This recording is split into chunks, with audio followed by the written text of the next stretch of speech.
ओम नमो भगवते वासुदेवाय नमः. श्री अधिकमास महात्म्य कथासार अध्याय 21.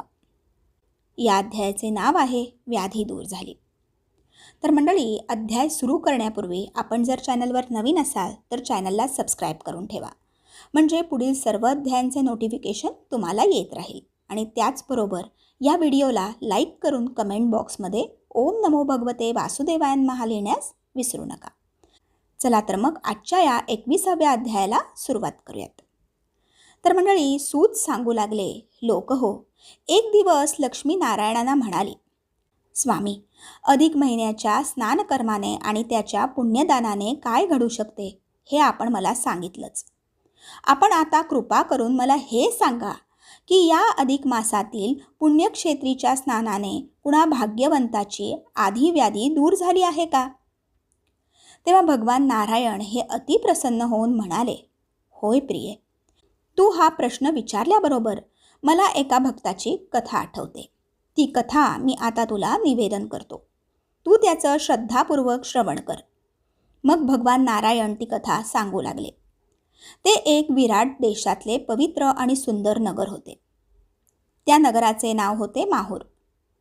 माहूर म्हणजे रेणुका मातेचे ते स्थान, श्री दत्तात्रेयांचे निवासस्थान. अनेक ऋषीमुनी, देवदेवता आणि भक्त भाविकांच्या पदस्पर्शाने पुनीत झालेली ती एक पवित्र भूमी. त्या नगरात एक सर्वसामान्य पण परोपकारी असा एक माणूस राहत होता. त्याचे नाव होते विप्रदास. हा विप्रदास आणि त्याची पत्नी हे दोघेही त्या पुण्यक्षेत्री येणाऱ्या जाणाऱ्या पुण्यात्म्यांची सदैव सेवा चाकरी करीत असत. ते दोघेही ब्राह्मण ऋषीमुनी यांची अगदी मनापासून सेवा करत. त्या सेवा व्रतात त्या दोघांची हीच मनोभावना असे की आपण त्या रमा माधवाची सेवा करीत आहोत. सेवा, भक्ती, स्नान आणि दान करून ती दंपती थोडी थोडी पुण्याई गोळा करीत होती. एक दिवस मात्र त्या विप्रदासाला कुष्ठरोगासारखा महाभयानक रोग झाला. त्यामुळे त्याला त्या ब्राह्मण सेवेला मुकावे लागले. बिचारा विप्रदास त्या व्याधीने त्याचे शरीर पीडित झाले आणि आता या भूदेवांची सेवाही अंतरली म्हणून तो अधिक व्यथित झाला. तो आपल्याच प्राक्तनाला दोष देत असताना एक दिवस त्याची धर्मपत्नी त्याला म्हणाली, हे पहा, आपण आता असं करा, पुढे अधिक मास येतो आहे, तेव्हा आपण त्या निमित्ताने एखाद्या तीर्थक्षेत्री जा आणि तिथल्या पवित्र नदीचे स्नान करा. अशा पुण्यकारक स्नानाने तुमचं तन आणि व्यतीत झालेले मन दोन्ही शुद्ध, पवित्र आणि स्वच्छ होतील. तसेच अधिक मास निमित्ताने घडलेल्या त्या स्नानांमुळे पुण्यसंचय होईल, तो वेगळाच. आपल्या पत्नीचा हा सल्ला विप्रदासाला आवडला. त्याने आपल्या जवळच्या धनाचे 3 समान वाटे केले.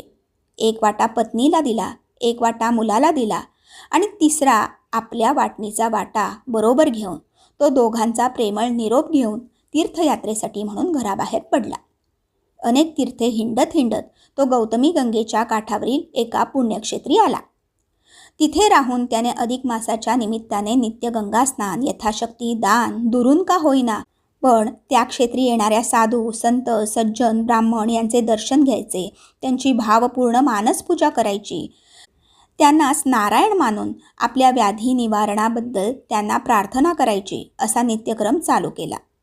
या सर्व गोष्टी करीत असताना कधीकधी तर बिचाऱ्या विप्रदासाला उपवासही घडे. ह्या त्याच्या निष्ठापूर्वक करीत असलेल्या पुण्यकर्माचे फळ म्हणूनच की काय, पण हळूहळू त्याच्या व्याधीने काढता पाय घ्यायला सुरुवात केली. विशेष आश्चर्याची गोष्ट म्हणजे अधिक मासाच्या आणि त्याच्या व्रतसांगतेच्या शेवटच्या दिवशी तो स्नान करून नदीपात्राबाहेर येऊन पाहतो तो काय, त्याचे सारे शरीर व्याधीमुक्त तर झालेच होते, उलट त्याच्या देहकांतीला तपोबळाची एक वेगळीच झळाळी आली होती. तो चमत्कार झालेला पाहून त्याला अपूर्व आनंद झाला. औषध जान्हवी तोयम वैद्यो नारायणो हरी, हा त्याच्या मनातला दृढ विश्वास अशा रूपाने त्याला प्रत्ययाला आला होता. मग काय, त्याला खूप आनंद झाला. त्याने अनेक ब्राह्मणांना बोलावून त्यांना भोजन, दान, दक्षिणा दिली आणि हे नारायणा, ही सारी तुझीच कृपा बरं, असं म्हणत आपल्या व्रताची सांगता केली. त्याच वेळी आणखी एक चमत्कार घडला. स्वर्गलोकीहून एक दिव्य विमान खाली आले. त्यातून आलेल्या विष्णुदूतांनी मोठ्या सन्मानपूर्वक त्या विप्रदासाला विमानात बसवले आणि ते त्याला विष्णुलोकी घेऊन आले.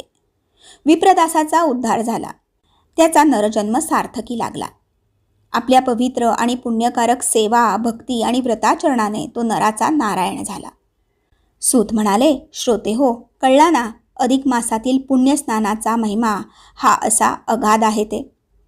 असे सुताने ऋषीवर्गाला सांगितले आणि इथेच आपल्या 21व्या अध्यायाची समाप्ती झाली. पुढील सर्व अध्याय पाहण्यासाठी आपल्या लिसन विथ पूनम या चॅनलला सबस्क्राईब करून ठेवा. धन्यवाद. ओम नमो भगवते वासुदेवाय नमः.